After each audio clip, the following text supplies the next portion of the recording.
बस इतना याद रखना कि जब आप असफल होते हो, जब आप फेल होते हो, तो बहुत सारे लोग जो आपसे सिंपैथी दिखा जाते हैं, वो वास्तविक नहीं होती है।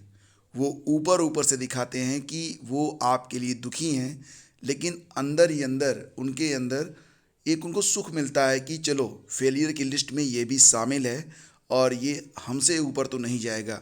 दोस्तों, जो चीज़ें मैं आपको बता रहा हूँ वो चीज़ कभी न कभी मैंने भी कहीं अनुभव की थी। वही चीज़ें मैं आप लोगों से शेयर कर रहा हूँ।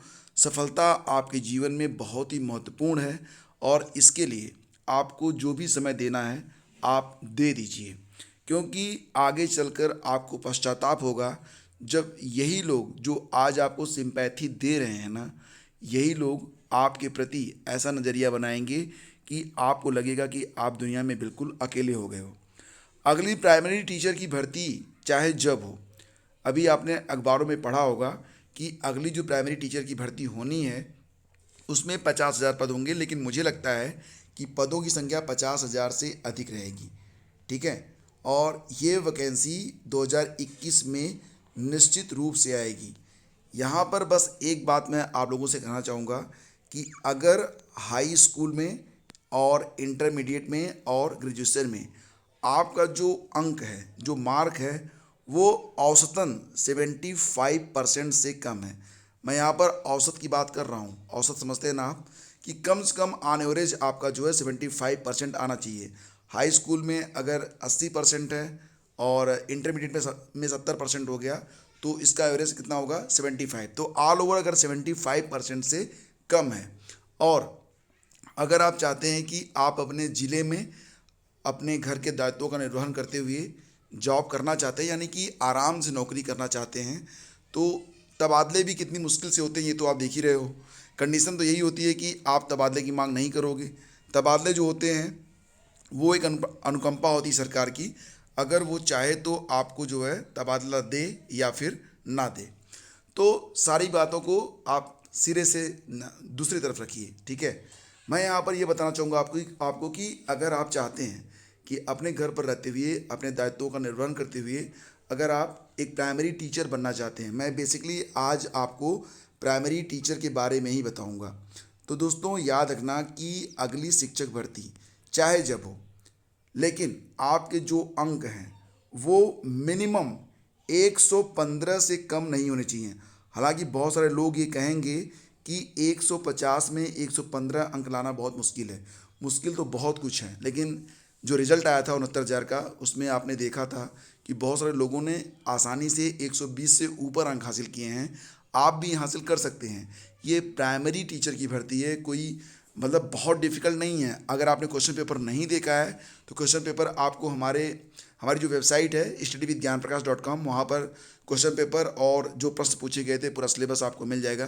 पिछली परीक्षा का वही इस बार भी रहेगा, उसमें कोई बदलाव नहीं होना है। तो सिलेबस को, टॉपिक को देखकर आप समझ सकते हैं कि 115 प्लस लाना, अपने दम से लाना, अपनी मेहनत से लाना आसान है। देखिए, आपको कहीं ना कुछ तो कुर्बानी देनी होगी। आप डेली एंजॉय करते हुए, पढ़ाई को किनारे करते हुए एक बेहतर भविष्य की कल्पना नहीं कर सकते। जो भी समय आपको मिल रहा है उस समय का पूरा सदुपयोग आपको अभी से करना है। अपनी तस्वीर को स्पष्ट कर लीजिए। बिल्कुल क्लियर देखिए कि आप क्या बनना चाहते हैं। बिल्कुल क्लियर कर लीजिए कि आप क्या बनना चाहते हैं।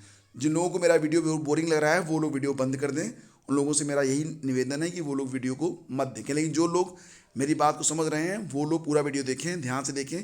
बहुत ही काम की चीज़ें उनको मैं बता रहा हूँ कि आप जो भी बनना चाहते हैं, आप जो भी करना चाहते हैं, उसकी एक तस्वीर आप अपने मन में स्पष्ट जो है बिठा लें।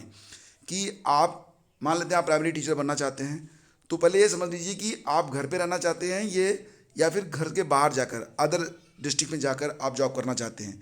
अगर आपको लगता है कि आपके लिए घर को छोड़ना मुनासिब नहीं है, घर पर बूढ़े माँ बाप हैं, बच्चे हैं, जिम्मेदारियाँ हैं, तो अगर आप घर पे रहकर आराम से देखो 10 से 4 की जॉब होती है, 9 से 3 होगा या फिर 8 से मतलब कि आप जानते हो कि टाइम इसका फिक्स होता है। बहुत ही अच्छी नौकरी होती है, बच्चों के साथ आपको रहने का मौका मिलता है, तो बहुत इंजॉयमेंट वाली नौकरी है। अच्छी सैलरी मिलती है, आपको पूरी संतुष्टि मिलती है।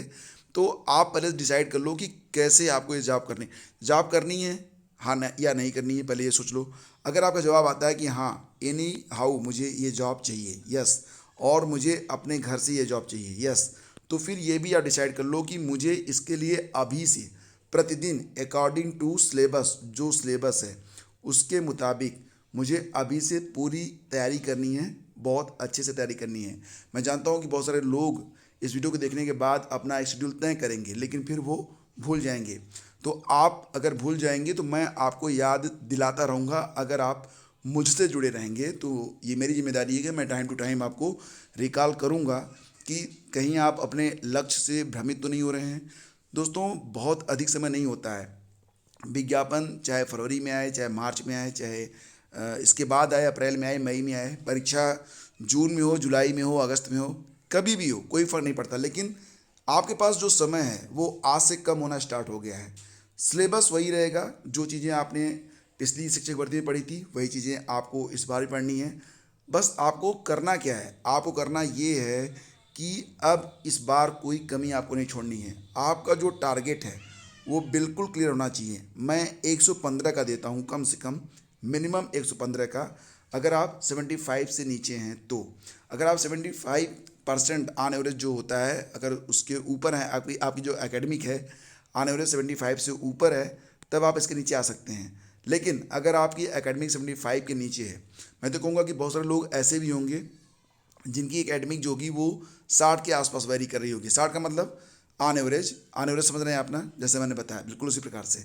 तो उनको अपना जो ये स्कोर है 115 है, ये ऊपर ले जाना होगा 120। अब आप कहोगे ये तो बहुत मुश्किल है। मुश्किल बिल्कुल नहीं है, अगर अभी से करोगे तो मुश्किल बिल्कुल नहीं है। चीज़ें देखो क्या होता है ना, कि अगर डेली करोगे तो छोटी छोटी जो चीज़ें होती हैं वो बहुत बड़ी चीज़ें कब हो जाएंगी पूरा आपको पता नहीं चलेगा। ठीक है, 30 दिन का काम आप एक दिन में नहीं कर सकते हो। लाइक एज अगर आप रोज़ अपनी स्टडी में 2-3 घंटे देते हो, चलो कैलकुलेट करते हैं, एक दिन आप स्टडी करते हो 3 घंटे, तो 30 दिन में आप 90 घंटे पढ़ सकते हो, 90 आवर। ठीक है, लेकिन यकीन मानो कि एक हफ्ते में आप 90 जो घंटे हैं उसकी पढ़ाई आप नहीं कर पाओगे। तो तैयारी कल की आज से ही आपको करनी होगी, और ये तैयारी आपके अच्छे भविष्य के लिए है। साथ ही साथ ये भी याद रखना कि लोगों की नज़रें वो भले ही आपसे सिंपैथी दिखा रही हों, लेकिन जब आप असफल होते हो तो आप बिल्कुल अकेले हो जाते हो। उस अकेलेपन से बचना है और अपने जीवन को बहुत ही बेहतर करना है तो अभी से आपको लगना होगा। ये मोटिवेशन हमेशा आपके दिमाग में बना रहना चाहिए कि जब भी आप कुछ भी करें, सबसे बेहतर करने का प्रयास करें। तो बने रहिए हमारे साथ, हम टाइम टू टाइम आपको हर बात के लिए रिकॉल करते रहेंगे। Thank you so much.